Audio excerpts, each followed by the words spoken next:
Friends, स्वागत है आप सभी का फिर से अपने इस चैनल में जिसका नाम है हाईकेम शिक्षा। हम जीओसी पढ़ रहे हैं और जीओसी में हमने बहुत सारी चीज़ें पढ़ ली हैं, जैसे कि इंडक्टिव इफेक्ट क्या होता है, रेजोनेंस के बारे में हमने देखा, मेसोमेरिक इफेक्ट के बारे में देखा। आज मैं आपके सामने इलेक्ट्रॉनिक इफेक्ट के बेहद इंपॉर्टेंट टॉपिक के बारे में डिस्कशन करूंगा जिसका नाम है हाइपर कॉन्जुगेशन। इस हाइपर कॉन्जुगेशन में हम बहुत सारी चीज़ें देखने वाले हैं कि हाइपर कॉन्जुगेशन क्या होता है और कैसे होता है और हाइपर कॉन्जुगेशन कब कब होता है। इसी से जुड़ा हुआ एक स्पेशल केस देखेंगे, रिवर्स हाइपर कॉन्जुगेशन क्या होता है और एप्लीकेशन ऑफ हाइपर कॉन्जुगेशन क्या होती है। तो आइए मेरे साथ बने रहिए और वीडियो को एंड तक देखिए ताकि आपको ये हाइपर कॉन्जुगेशन का टॉपिक अच्छे से समझ में आए। चलिए शुरू करते हैं। हाइपर कॉन्जुगेशन, इसके बाकी के मैं कुछ और नाम बता देता हूं बच्चों। इसको हम बेकर नाथन इफेक्ट भी कहते हैं, बेकर नाथन इफेक्ट भी कहते हैं। अब भाई इन्होंने इसके बारे में बताया था इसलिए इनके नाम पर हमने ये नाम रख दिया है। इसके अलावा एक और नाम होता है इसका बच्चों, no bond resonance. No bond resonance, जी हाँ, तो ये तीनों नाम से फेमस है हाइपर कॉन्जुगेशन। अब इसको नो बॉन्ड रेजोनेंस क्यों कहते हैं और हाइपर कॉन्जुगेशन क्या होता है उसको जानने की कोशिश करते हैं, ठीक है। तो how we will define, first of all definition, we will talk about the definition. The shifting of carbon hydrogen sigma electron density from filled orbital to the unfilled, or we can say vacant orbital of sp2 carbon is known as hyperconjugation.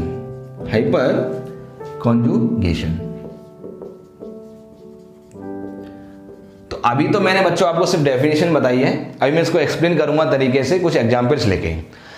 इससे पहले आपने अगर resonance की video नहीं देखी है, उसके मैंने दो पार्ट बनाए हैं, पार्ट 1 और पार्ट 2। दोनों ही पार्ट में मैंने आपको रेजोनेंस बोर्ड लेवल से शुरुआत करके जे एडवांस लेवल तक आपको कवर किया है। तो आप वो देखिए ताकि यहां पर जो नो बॉन्ड रेजोनेंस का कॉन्सेप्ट अभी आएगा उसको आप अच्छे से समझ सकें। एक एग्जाम्पल लेते हैं कार्बोकैटायन का CH3CH2, जी हाँ। अच्छा, यहां पर मैं हाइड्रोजन लिख देता हूं। एक एग्जाम्पल लेते हैं CH3CH2 पॉजिटिव चार्ज। बच्चों ये देखिए ये क्या है, कार्बन हाइड्रोजन सिग्मा बॉन्ड है। ये कार्बन हाइड्रोजन बॉन्ड को मैं बोल दूंगा सिग्मा इलेक्ट्रॉन डेंसिटी। यही सिग्मा इलेक्ट्रॉन डेंसिटी है जो इस कार्बन की sp3 ऑर्बिटल में प्रेजेंट है। इस कार्बन की हाइब्रिडेशन हम निकाल लेंगे, sp3 होगी, और इस कार्बन की हाइब्रिडेशन आप देखिए sp2 होगी, ठीक है। ये कार्बन sp2 हाइब्राइड है, ठीक है, and this is sp3 hybrid. इस sp2 हाइब्राइड कार्बन पर एक वैकेंट p ऑर्बिटल मौजूद है, जी हां, एक वैकेंट p ऑर्बिटल मौजूद है। उस वैकेंट p ऑर्बिटल में क्या होता है, इस सिग्मा इलेक्ट्रॉन डेंसिटी शिफ्ट हो जाती है। और इसका मतलब समझते हैं ना, रेजोनेंस में मैंने आपको बताया था कि ये जो शिफ्टिंग हो रही है bond to this atom, actually bond to this atom it is happening like this, it like this, bond to atom. So when this will shift from this bond to atom, this carbon will acquire negative charge, and negative positive there will be strong attraction and it will form the bond. That's why directly we say sometime कि ये वाला carbon hydrogen sigma electron density shift हो रही है this carbon के bond के बीच में और एक नया पाई बॉन्ड बनाएगी। देखते हैं क्या होता जरा। जी हाँ बच्चों, आप देख सकते हैं कुछ इस तरह से एक और नया ये पाई बॉन्ड बन चुका है और हाइड्रोजन अभी देखिए ध्यान से यहीं पर है, अभी गया नहीं है। क्यों नहीं गया है? क्योंकि ये जो हाइड्रोजन H+ आया है अभी ये इधर शिफ्ट हो जाएगा। जी हाँ, पॉजिटिव चार्ज इस हाइड्रोजन पर आ जाएगा। अभी बना के देखते हैं पहले स्ट्रक्चर। ये कुछ इस तरह से आ जाएगा और यहां पर वापस से बॉन्ड आ जाएगा। ठीक, अभी भी ये रुका नहीं है, खरबूजे को देख के खरबूजा रंग बदलता है, तो ये हाइड्रोजन भी आएगा यहां पर। मैं क्यों पीछे रहूं? तो जैसे ही ये हाइड्रोजन आएगा तो यहां पर ये एक और सिग्मा बॉन्ड बना लेगा। अब आप ध्यान से देखिए कि ये हाइड्रोजन ना तो इस कार्बन को छोड़ रहा है और ना ही बॉन्ड बना रहा है। ऐसा क्यों हो रहा है? Due to delocalization. Due to delocalization, और डिलोकेलाइजेशन का दूसरा नाम क्या होता है? रेजोनेंस होता है। इसका मतलब साफ है कि यहां पर एक तरह से रेजोनेंस ही देखी जा रही है। रेजोनेंस नहीं है लेकिन रेजोनेंस की जैसी चीजें देखी जा रही हैं। और ये जो प्रोसेस है, इस हाइड्रोजन पे पॉजिटिव चार्ज आना, इस हाइड्रोजन पे पॉजिटिव चार्ज आना, इस हाइड्रोजन पे पॉजिटिव चार्ज आना, ये जो प्रोसेस है इतनी फास्ट स्पीड से होती है, इसकी फ्रीक्वेंसी इतनी हाई होती है कि ये हाइड्रोजन ना चाहकर भी इसके करीब रहता है ना। तो यहां पर आपको ये बॉन्ड शिफ्ट होते हुए नजर आ रहा है। इसका मतलब है कि ये डिलोकेलाइजेशन हो रहा है इनडायरेक्टली, और इसके बीच में बॉन्ड नहीं है लेकिन ये यहीं पर जुड़ा हुआ है। इसीलिए इसको हम क्या बोल देते हैं? No bond resonance. जी हाँ, बॉन्ड नहीं है फिर भी रेजोनेंस हो रही है। मिरेकल। मिस्टर इंडिया देखा है? मिस्टर इंडिया यहां पर कार्बन हाइड्रोजन के बॉन्ड में नहीं दिख रहा है लेकिन एक्चुअली मिस्टर इंडिया है यहां पर। ये हमारा मोगेम्बो और ये हमारा मिस्टर इंडिया। इसको मोगेम्बो को लगता है कि मिस्टर इंडिया आपका यहां पर है, अगले ही पल मिस्टर इंडिया यहां आ जाता है, अगले ही पल मिस्टर इंडिया यहां आ जाता है। मोगेम्बो हो गया कंफ्यूज। लेकिन हमारा काम कंफ्यूज होना नहीं है, हमारा काम क्या है? कॉन्सेप्ट को समझना। अब इस कॉन्सेप्ट में आप एक बात देखिएगा ध्यान से बच्चों, कि carbon hydrogen sigma electron density shift हो रही है टुवर्ड द sp2 कार्बन। यही डेफिनेशन थी। The shifting of carbon hydrogen sigma electron density from filled orbital to the unfilled vacant orbital of sp2 carbon. जी हाँ बच्चों, एक बात आपने नोटिस की होगी कि सिग्मा इलेक्ट्रॉन डेंसिटी और पाई इलेक्ट्रॉन डेंसिटी दोनों ही डिलोकलाइज होती हैं। आप कहेंगे कैसे सर? अभी मैं एक एग्जांपल लूंगा एल्कीन का, उसमें आपको ये चीज नजर आ जाएगी। इससे पहले मैं आपको एक कंडीशन बता देता हूं कि कहां कहां ये हाइपर कॉन्जुगेशन देखने को मिलेगा। सबसे पहली कंडीशन ये होती है कि किसी भी कंपाउंड में जब आप हाइपर कॉन्जुगेशन देख रहे हैं तो सबसे पहला sp2 कार्बन प्रेजेंट होना चाहिए। Presence of sp2 carbon. इसके साथ साथ उस sp2 कार्बन के रिस्पेक्ट में अल्फा कार्बन होना चाहिए। Alpha carbon with respect to sp2 carbon must present. अब अल्फा कार्बन क्या होता है भैया? आप जहां बैठे हैं ना अभी, उसके बगल में झांक के देखिए थोड़ा सा, कोई बैठा है? नहीं बैठा, कोई बात नहीं, वहां मिस्टर इंडिया बैठा होगा, समझने के लिए कह सकते हैं, कोई ना कोई तो होगा ही ना। तो हमारा जो पड़ोसी होता है ना उसको हम अल्फा कार्बन कह देते हैं किसी भी कंपाउंड में। फॉर एग्जाम्पल अगर मैं इसी की चर्चा कर लूं तो ये sp2 कार्बन है, इसके रिस्पेक्ट में ये वाला कार्बन क्या माना जाएगा? अल्फा कार्बन माना जाएगा। ठीक, तो अल्फा कार्बन का मतलब हमारा नेबर, और अल्फा कार्बन के नेबर को नेबर बात करेंगे तो क्या कहेंगे? Beta carbon. Alpha, beta, gamma and so on, like this we will recall the alpha, beta, gamma carbon. Okay, so alpha carbon respect to sp2 carbon. अब alpha carbon भी है तो जरूरी नहीं है हाइपर कॉन्जुगेशन हो, उसके लिए एक तीसरी कंडीशन होती है presence of alpha hydrogen. Presence of alpha hydrogen. जी हाँ, अल्फा हाइड्रोजन होना ही चाहिए, क्योंकि देखिए ना आप खुद यहाँ पर ये पॉजिटिव चार्ज क्या कर रहा है? डिलोकलाइज हो रहा है इनडायरेक्टली। और कैसे डिलोकलाइज हो रहा है? इन हाइड्रोजन की बदौलत। ये हाइड्रोजन ही नहीं होंगे तो पॉजिटिव चार्ज डिलोकलाइज ही नहीं हो पाएगा, समझे? तो इसलिए हाइड्रोजन का कम से कम एक हाइड्रोजन का होना जरूरी है, कम से कम एक हाइड्रोजन का। एक हाइड्रोजन होगा तो हाइपर कॉन्जुगेशन देखने को मिल जाएगा। अच्छा, मैंने इसको नंबर 1 बोल दिया, first, second structure, third structure and fourth structure. ये जो सारी की सारी चारों स्ट्रक्चर्स है ना, first, second, third and fourth are called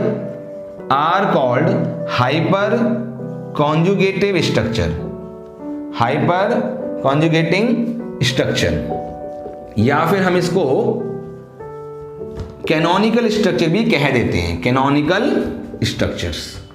हमेशा एक बात ध्यान रखिएगा, हालांकि वो अभी मैं प्रूव कर दूंगा। देखिए, नंबर ऑफ कैनोनिकल स्ट्रक्चर और number of hyperconjugative structure will be equal to number of alpha hydrogen plus 1।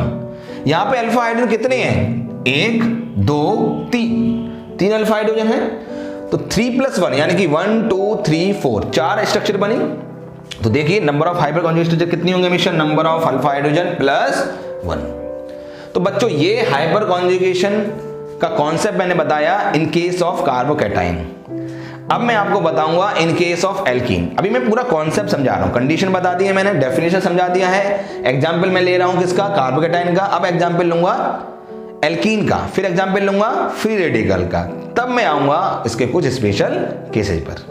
ठीक है, अब हम बात करते हैं इन एल्कीन में हम ये कैसे ऑब्जर्व कर सकते हैं। ठीक है, देखिए मान लीजिए यहां पर क्या है, एक एल्कीन मैंने ले लिया है।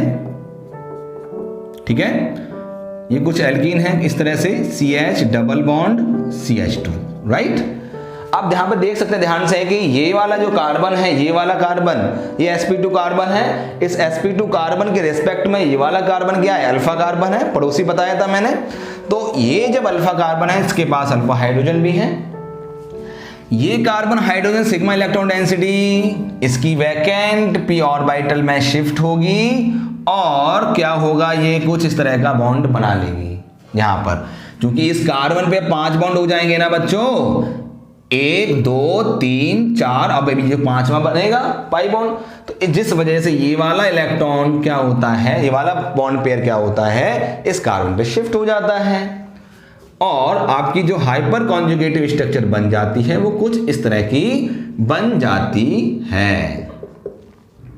ठीक है, H+ यहां पर। अब फिर से वही कार्यक्रम शुरू हो जाता है। कौन सा कार्यक्रम? मिस्टर इंडिया वाला। मोगेम्बो देखेगा मिस्टर इंडिया ये रहा, और उसी पल में क्या होगा, मिस्टर इंडिया आपका यहां पर आ गया भैया, ये लो। अब मोगेम्बो फिर से हो गया कंफ्यूज, और जब मोगेम्बो कंफ्यूज हो गया तो मोगेम्बो के कंफ्यूज होने से क्या चीज हुई, मिस्टर इंडिया खुश हो गया।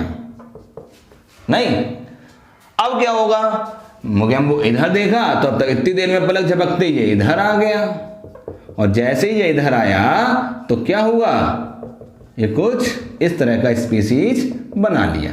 ये सारी की सारी क्या है, इसकी हाइपर कॉन्जुगेटिव स्ट्रक्चर्स हैं। हाइपर कॉन्जुगेशन जब हम एल्कीन में देख रहे हैं तो वहां पर कुछ बातें आप नोटिस कर रहे होंगे। ये वाला पाई बॉन्ड शिफ्ट हो रहा है इस कार्बन पे और नया पाई बॉन्ड बन रहा है ना, और ये सिग्मा बॉन्ड भी चेंज हो रहा है, यानी कि the position of sigma and pi bond both are changing. The shifting of sigma and pi bond both take place. ठीक है, और यहां पर अब जो स्पीसीज बन रही है बेटा ध्यान से देखिए, कार्बोकैटाइन नहीं है यहां पर, अब कार्ब एनायन है। क्यों? इसका मतलब क्या हो गया, एल्कीन में इलेक्ट्रॉन डेंसिटी बढ़ गई है। अब इलेक्ट्रॉन डेंसिटी एल्कीन में बढ़ गई है। ठीक है, तो यहां हम लिख सकते हैं कि carb anion form after hyper conjugation. ठीक है, ये बात है ना आगे एप्लीकेशन जब भी मैं पढ़ाऊंगा ना वहां पर काम आएंगी, इसलिए भी मैंने यहां पर ये बता दी है। ठीक है, तो ये आपका हो गया hyper conjugation in the alkene. तो अब आइए चलते हैं हाइपर कॉन्जुगेशन फ्री रेडिकल में चर्चा करते हैं। In free radical.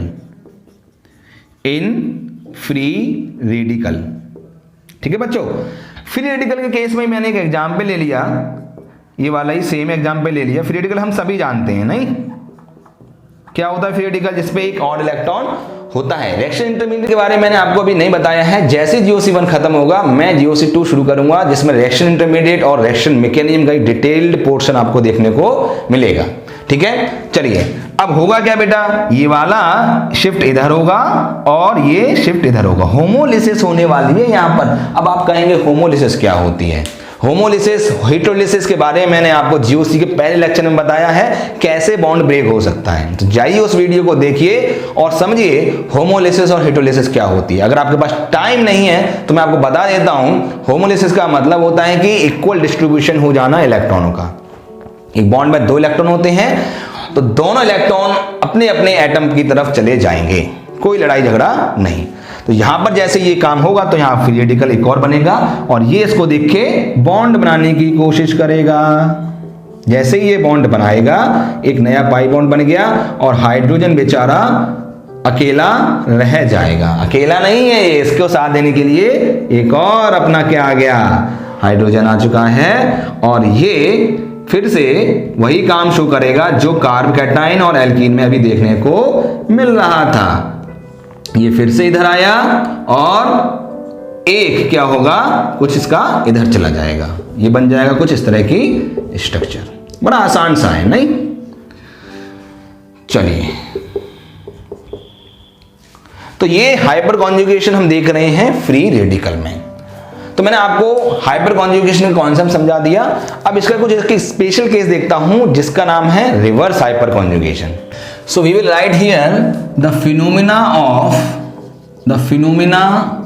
Of hyperconjugation is also observe in following system. जी हाँ, इस तरह का कोई सिस्टम देखने को मिल जाए। किस तरह का? देखिए, CX CH double bond CH2, कुछ इस तरह का सिस्टम मिल जाए। एल्कीन है और एल्कीन के रेस्पेक्ट में एक अल्फा कार्बन है, जिस अल्फा कार्बन पर 3 X ग्रुप जुड़े हुए हैं। X का मतलब हेलोजन एटम, ठीक है ना? X का मतलब हेलोजन एटम। तो होता क्या है बेटा कि हेलोजन इलेक्ट्रोनेगेटिव है कार्बन से, तो इलेक्ट्रॉन डेंसिटी ये अब इधर शिफ्ट ना होके वापस से इस साइड में शिफ्ट होती है और जैसे इधर शिफ्ट होती है तो क्या होता है, ये वाली बॉन्ड इस कार्बन पे शिफ्ट होती है। तो इस पे आएगा पॉजिटिव चार्ज, इस पे आएगा negative charge, negative positive bond बना लेंगे, एक नया पाई बॉन्ड बन जाएगा और आपको ये चीज देखने को मिल जाएगी। ठीक है, CH2 प्लस, ठीक है ना? तो आप ध्यान दीजिए यहां पर रिवर्स हाइपर कॉन्जुगेशन में इलेक्ट्रॉन डेंसिटी कम और हो रही है। हाइपर कॉन्जुगेशन जब एल्कीन में देख रहे थे वहां पर इलेक्ट्रॉन डेंसिटी बढ़ रही थी। कैसे मालूम पड़ा? नेगेटिव चार्ज आ रहा था वहां पर। यहां पर इलेक्ट्रॉन डेंसिटी क्या हो रही है बेटा? कम हो रही है, क्योंकि यहां पर after hyper conjugation positive charge create हो रहा है। बहुत इंपॉर्टेंट बात बताइए, इसके बेस पर आगे अभी स्टेबिलिटी ऑफ एल्कीन समझाने वाला हूं। अब क्या होगा, ये फिर से इधर जाएगा और ये वापस से इधर आएगा, तो आपको कुछ इस तरह का प्रोसेस देखने को मिलेगा। मतलब वही चीजें हम रिपीट हो जाएंगी, लेकिन तरीका थोड़ा सा आपका अब चेंज होता हुआ नजर आ रहा है। ये वापस इधर आएगा, ये वापस इधर आएगा। ये प्रोसेस बहुत स्पीड से चलती रहती है, इसीलिए हम यहां पर कोई बॉन्ड दिखा नहीं रहे हैं। ठीक है, ऐसी प्रोसेस कहलाती है रिवर्स हाइपर कॉन्जुगेशन। ठीक है, it is called reverse hyper conjugation. ठीक है ना? हाइपर कॉन्जुगेशन आपका यहां भी देखने को मिल सकता है। मान लीजिए बेंजीन लगी हुई है यहां पर, ठीक है, और यहां पर आपका कार्बन पे 3 फ्लोरीन के एटम लगा दिए मैंने, मान लो। ठीक है, तो यहां पर भी हाइपर कॉन्जुगेशन देखने को मिलता है। ये इधर जाएगा और ये इधर जाएगा और कुछ इस तरह की चीजें बन जाएंगी। देखिए, ये इधर शिफ्ट होगा, नेगेटिव चार्ज, इन दोनों के बीच में क्या बन जाएगा, पॉजिटिव बॉन्ड CF फ्लोरीन पे नेगेटिव चार्ज लोन पेयर के साथ। ठीक है, और इस पे आ जाएगा पॉजिटिव चार्ज। ठीक है, ये भी एक हाइपर कॉन्जुगेशन हो रहा है, लेकिन नाम क्या है इसका, रिवर्स हाइपर कॉन्जुगेशन। ध्यान रखिएगा, रिवर्स हाइपर कॉन्जुगेशन को हम नेगेटिव H मानते हैं और सिंपली हाइपर कॉन्जुगेशन को हम प्लस H भी बोल देते हैं। ठीक है, तो ये एक स्पेशल केस था रिवर्स हाइपर कॉन्जुगेशन वाला। अब यहां पर मैं कुछ इफेक्ट दिखा रहा हूं। चलिए इफेक्ट मैं अगले पेज से दिखाऊंगा। इफेक्ट का मतलब हो गया एल्कीन में जब भी हाइपर कॉन्जुगेशन होता है तो क्या क्या असर पड़ता है बॉन्ड लेंथ पर। तो effect on various bond length, effect of hyper conjugation on various bond length. ठीक है, ये बहुत इंपॉर्टेंट कॉन्सेप्ट है। जेईई एडवांस में इसमें सवाल पूछे गए हैं, नीट में भी कभी कभी छोटे छोटे सवाल पूछ लिए जाते हैं। देखिए बेटा एक बात बताता हूं मैं, केमिकल बॉन्डिंग का कॉन्सेप्ट होता है bond length is inversely proportional to the bond order. Bond order, bond order तो हमें पता ही है क्या होता है, number of bond, number of bonds between two atoms. दो एटम के बीच में कितने बॉन्ड हैं उसको क्या कहेंगे हम, बॉन्ड ऑर्डर बोल देंगे बच्चों। ठीक है, चलिए अब ध्यान से देखिएगा, अगर मान लीजिए मेरे पास कोई कार्बन हाइड्रोजन बॉन्ड है तो this bond length will increase if participating in hyperconjugation phenomena. जी हां, एक ऐसा कार्बन हाइड्रोजन बॉन्ड जो हाइपर कॉन्जुगेशन में पार्टिसिपेट कर रहा है उसकी बॉन्ड लेंथ क्या हो जाएगी, बढ़ जाएगी। देखेंगे अभी ऐसा क्यों होता है। कार्बन सिंगल बॉन्ड कार्बन की बॉन्ड लेंथ घट जाएगी अगर वो पार्टिसिपेट कर रहा है हाइपर कॉन्जुगेशन फिनोमिना में। कार्बन डबल बॉन्ड कार्बन की बॉन्ड लेंथ बढ़ जाएगी अगर वो पार्टिसिपेट कर रहा है हाइपर कॉन्जुगेशन फिनोमिना में। ठीक है, ठीक है। अच्छा, इन तीनों चीजों को एक एग्जांपल से समझाता हूं। अभी मैं थोड़ी देर पहले एल्कीन में हाइपर कॉन्जुगेशन समझाया था, है ना। तो देखिए बच्चों, यहां पर हाइड्रोजन है, यहां पर हाइड्रोजन है। मैं किस कार्बन कार्बन की बॉन्ड की बात कर रहा हूं, इस कार्बन कार्बन बॉन्ड लेंथ की बात कर रहा हूं, नंबर 1, और ये number 2 carbon double bond carbon, number 3 carbon hydrogen. जब भी हाइपर कॉन्जुगेशन होगा, अभी थोड़ी देर पहले बताया था, ये बॉन्ड लेंथ इधर आ जाएगी। तो अभी आप ध्यान से देखिएगा बच्चों कि हो क्या रहा है यहां पर। आप अपने आप खुद ही बता देंगे कि हाँ सर आपकी बात 100% सही है। ठीक है, देखो इस कार्बन कार्बन की बॉन्ड लेंथ पहले कम ज्यादा थी, अब कम हो गई। क्यों? क्योंकि बॉन्ड ऑर्डर पहले 1 था, अब बॉन्ड ऑर्डर कितना हो गया, बढ़ गया है। Bond order increases. इस केस में बॉन्ड ऑर्डर 2 था और बॉन्ड ऑर्डर यहां पर अब 1 हो गया, तो यानी कि बॉन्ड ऑर्डर डिक्रीजेज, है ना। यहां पर देखा जाए तो कार्बन हाइड्रोजन के बीच में एक बॉन्ड था, यहां पर बॉन्ड नहीं है, तो रिलेटिव कह सकते हैं बॉन्ड ऑर्डर घट गया है। देखिए इसका मतलब ये नहीं कि इसके बीच में बॉन्ड नहीं होता है। आपने रेजोनेंस में एक चीज पढ़ी होगी, मैंने पढ़ाई थी पीडीसीएच, पार्शियल डबल बॉन्ड कैरेक्टर। तो पार्शियल डबल बॉन्ड कैरेक्टर में क्या होता था कि जो डबल बॉन्ड है ना वो पूरा डबल बॉन्ड नहीं होता था और ना ही पूरा सिंगल बॉन्ड होता था, तो उसका बॉन्ड ऑर्डर 1 और 2 के बीच में आता था।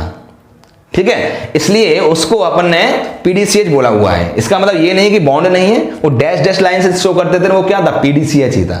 तो उसी तरह से ये डिलोकलाइजेशन इस हाइड्रोजन का इतने जल्दी जल्दी होता है कि बॉन्ड दिखता नहीं है लेकिन होता है जरूर है, तभी तो मिस्टर इंडिया बोला हूं उसको।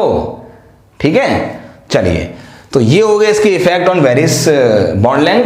अब मैं आपको बताऊंगा एप्लीकेशन क्या है इस हाइपर कॉन्जुगेशन। बच्चों तो अब पढ़ते हैं हम एप्लीकेशन ऑफ हाइपर कॉन्जुगेशन। सबसे पहली एप्लीकेशन होती है बच्चों स्टेबिलिटी ऑफ एल्कीन।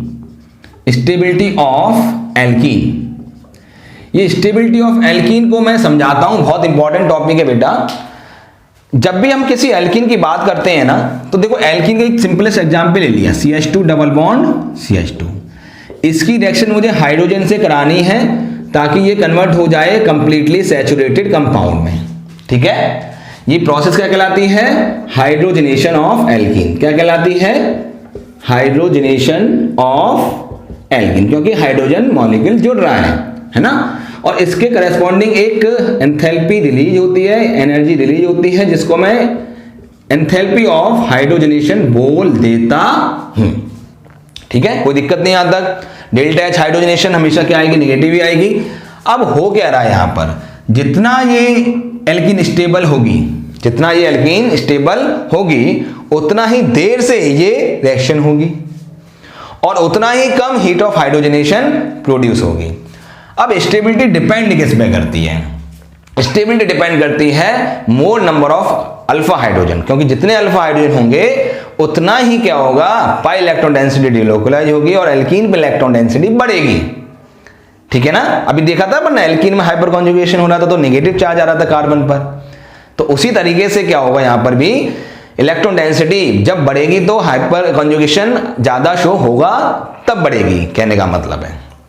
चलो, तो स्टेबिलिटी डिपेंड किस पे करती है, यहां पर लिख देते हैं direct, stability of alkene is directly proportional to number of alpha hydrogen. ठीक है, और heat of hydrogenation is directly proportional to the 1/, number of alpha hydrogen. ये दो इंपॉर्टेंट बातें हमें दिमाग में रखनी है। एक दो सवाल ले लेते हैं। देखिए बच्चों, मान लो मेरे पास ये एल्कीन है, ये वाली, ये इथीन है, मेरे पास अब ये वाली आ गई, मेरे पास अब ये वाली आ गई। चलिए ठीक, तो अभी यहां पर देखिए अल्फा हाइड्रोजन कितने हैं। अल्फा हाइड्रोजन किसके रिस्पेक्ट में देखेंगे, sp2 कार्बन के रिस्पेक्ट में जो कार्बन होता है वो अल्फा कार्बन कहलाता है। यहां पर आप देखिए इसके रिस्पेक्ट में कोई और कार्बन नहीं है, तो हमने इसको क्या बोल दिया है, no alpha hydrogen are there. तो alpha hydrogen are 0, alpha hydrogen are 3 because this is alpha carbon, this is alpha carbon, this is alpha carbon. So here 6 alpha hydrogen. ठीक है, if this is first, this is second and this is third, then what will be the stability order? Simple, stability will be proportional to alpha hydrogen, so stability order will be third, second and first, right. Heat of hydrogenation का order उल्टा हो जाएगा, third, second, first, यानी कि पहली वाली alkene का hydrogenation बहुत ही जल्दी होने वाला है और अच्छी खासी अमाउंट में एनर्जी रिलीज हो जाएगी। इसका मतलब ये हो गया। ठीक है, एक स्पेशल केस इसका हम लेते हैं, ये पहला एग्जांपल हो गया।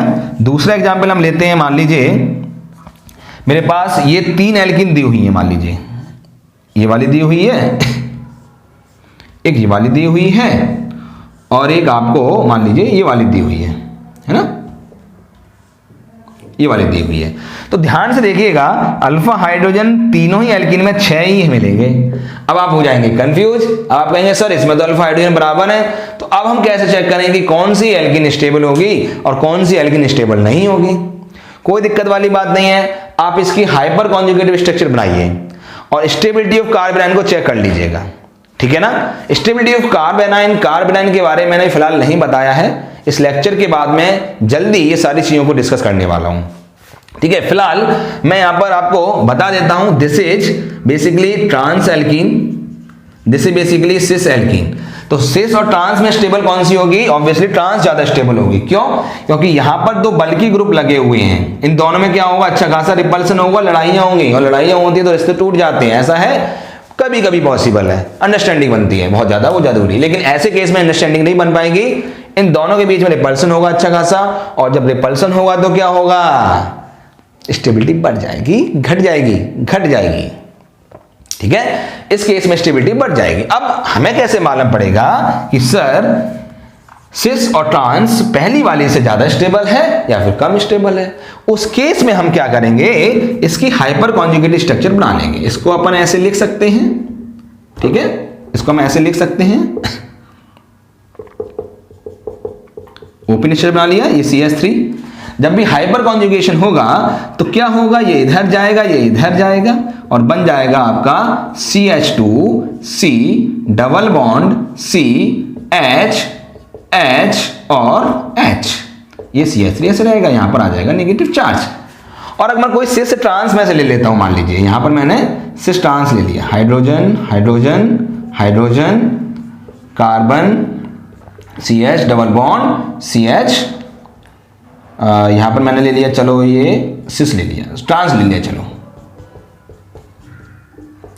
ठीक है। तो हाइपर कॉन्जुगेशन होगा तो क्या होगा, ये इधर जाएगा और ये वापस इधर जाएगा। तो आप यहां पर हाइपर कॉन्जुगेशन स्ट्रक्चर कैसे बनाएंगे, कुछ इस तरह से बना लेंगे।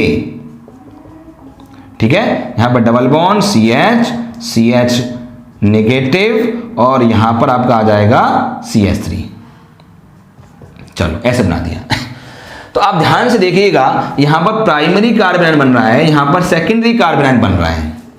तो अभी स्टेबिलिटी ऑफ कार्बोनाइल पढ़ाऊंगा मैं, तो वहां पर आपको मालूम पड़ेगा कि प्राइमरी कार्बोनाइल ज्यादा स्टेबल होता है। तो हाइपर कॉन्जुगेशन से इसमें स्टेबल कार्बोनाइल बन रहा है, इसमें थोड़ा अनस्टेबल कार्बोनाइल बन रहा है, तो रिलेटिवली हाइपर कॉन्जुगेशन का बेनिफिट इस वाले एल्कीन में ज्यादा दिखेगा और हम ये कह सकते हैं ये वाली एल्कीन ज्यादा स्टेबल होगी। ठीक है, तो हम ये लिख सकते हैं, थोड़ा सा एरो बना के, primary carbonyl is more stable then secondary carbonyl. अब रीजन में आपको एक्सप्लेन करूंगा बाद में, अब इसको थोड़ा सा यहां पर थोड़ी देर के लिए ध्यान रख लीजिए, है ना। तो स्टेबिलिटी ऑर्डर क्या हो जाएगा, स्टेबिलिटी ऑर्डर आसानी से हम बता सकते हैं कि पहला, फिर दूसरा, फिर तीसरा। जी हाँ, और हीट ऑफ हाइड्रोजनेशन का ऑर्डर जस्ट ऑपोजिट हो जाएगा। ठीक है, चलिए इसके बाद एक एप्लीकेशन मैं बताता हूं और लास्ट और इलेक्ट्रॉन इफेक्ट बचा है, इलेक्ट्रोमैग्नेटिक इफेक्ट, उसको बता के आज का वीडियो समाप्त करते हैं। तो अगली एप्लीकेशन है हमारी stability of carbocation and free radical. ठीक है, अब वही चीज आ रही है, स्टेबिलिटी ऑफ कार्बोकैटायन बाद में पढ़ेंगे, स्टेबिलिटी ऑफ फ्री रेडिकल के बारे में आपको यहां बता देता हूं, क्योंकि स्टेबिलिटी ऑफ फ्री रेडिकल हमेशा ज्यादातर हाइपर कॉन्जुगेशन से ही देखी जाती है। It directly proportional to number of alpha hydrogen. मान लीजिए मेरे पास क्या है, CH3 फ्री रेडिकल दिया हुआ है, CH3 CH2 फ्री रेडिकल दिया हुआ है, CH3 CH3 फ्री रेडिकल दिया हुआ है, CH3 CH3 ये फ्री रेडिकल दिया हुआ है। ये सुपर प्राइमरी है, ये प्राइमरी है, सेकेंडरी है, टर्सरी है। तो अल्फा हाइड्रोजन देखेंगे, इसमें 0 है, इसमें 3 है, इसमें 6 है, इसमें 9 है। तो स्टेबिलिटी का ऑर्डर क्या हो जाएगा, बड़ा आसान सा है, स्टेबिलिटी ऑर्डर हो जाएगी हमारी, सुपर प्राइमरी की स्टेबिलिटी सबसे कम होगी, फिर प्राइमरी, फिर सेकेंडरी, फिर 3 डिग्री। That's it. बड़ा आसानी से हम बता सकते हैं कौन सा स्टेबल ज्यादा होगा, कौन सा स्टेबल कम होगा। ठीक है, अब मैं आपको बताता हूं थोड़ा सा इलेक्ट्रोमैग्नेटिक इफेक्ट के बारे में। बहुत छोटा टॉपिक है, खत्म कर लेते हैं ताकि अपना ये जीओसी का मेजर पोर्शन खत्म हो जाएगा। ठीक है, चलिए हम देखते हैं इलेक्ट्रोमैग्नेटिक इफेक्ट क्या होता है। देखिए, ये मैं पहले बोल देता हूं, it is a temporary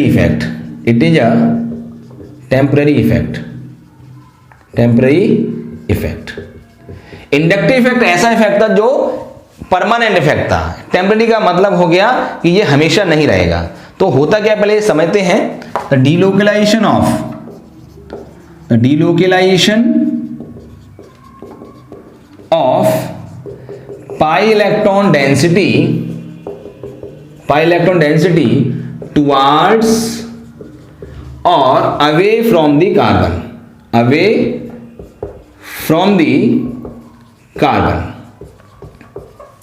on the demand of attacking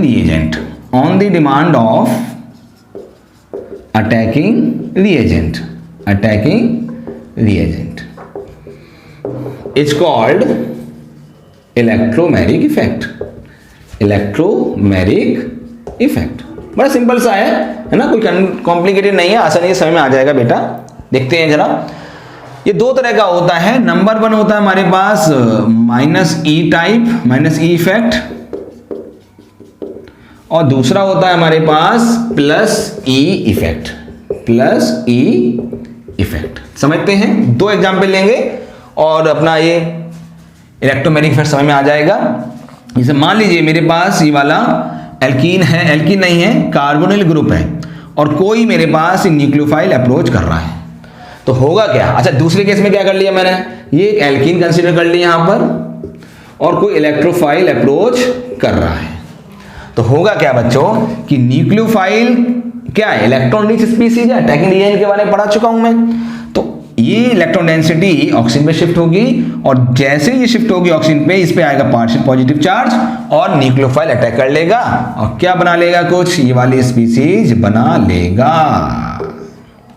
ठीक है, आप यहां पर देख रहे हैं कि electron density shifting away from the carbon. तो जब तक ये रिएजेंट है तब तक आपको इस तरह की इफेक्ट देखने को मिलेगा। जैसे ये रिएजेंट चला गया, न्यूक्लियोफाइल चला गया, वापस से ये क्या हो जाएगा, पुराना कार्बन ग्रुप में कन्वर्ट हो जाएगा।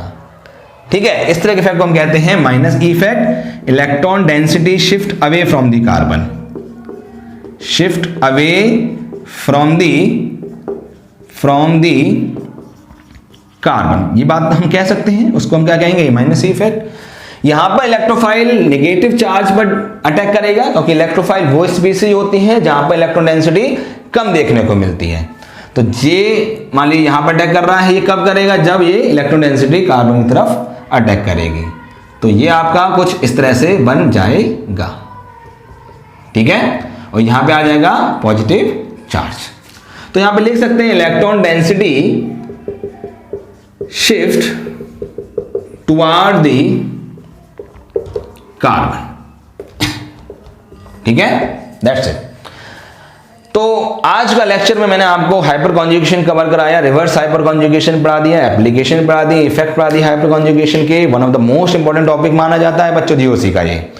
और थोड़ा सा हल्का सा आइडिया जो दिया जाता है इलेक्ट्रोमैग्नेटिक इफेक्ट का, वो भी मैंने आपको बता दिया है। आई होप कि आपको ये सारी चीजें समझ में आई होंगी, आपके कॉन्सेप्ट्स क्लियर हुए होंगे। नीट 2021 का एग्जाम आने वाला है। आई होप कि आपको उस पेपर के लिए ये सारी चीजें बहुत हेल्प करेंगी। लेकिन अभी जीओसी का मेजर पोर्शन बाकी है। देखिए, कहने को तो ये टॉपिक सारे कंप्लीट हो गए हैं, लेकिन क्वेश्चंस किस तरह से आते हैं, how to understand the concept, go through the videos of GOC, but how to solve the question, we have to watch the next video. Till then, give me the permission for the next video. Thank you very much. Bye bye.